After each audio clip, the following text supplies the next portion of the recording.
Okay, let us answer. Multiplying any two-digit number by 999. Any two-digit number. Okay, again, yung step natin is mag-minus lang tayo dito ng 1. Kaya, you have 42. At yung 42 na yan, yun ang ating igma-minus sa ating 999. Para tayo makakuha ng remaining 3 digit na kaniyang sagot. So, you have minus 42. Okay, 9 minus 2, you have 7. 9 minus 4, you have 5. Then 9 minus 0, still 9. So, the answer is 42,957. Ito rin. Minus 1, you have 67.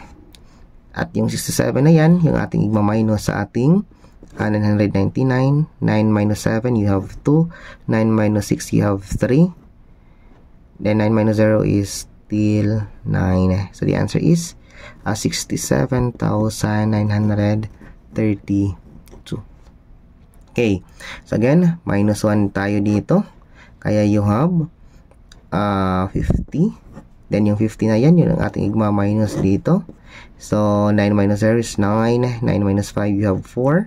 9 minus 0 is still 9. So the answer is 50,949.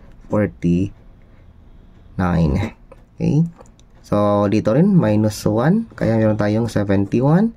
At yung 71 na yan, yun ang ating igma-minus sa ating 999. 9 minus 1, you have 8. 9 minus 7, you have 2. 9 minus 0 is still 9. So, the answer is 71,928. So, how about dito mga idol? Comment naman dyan sa baba.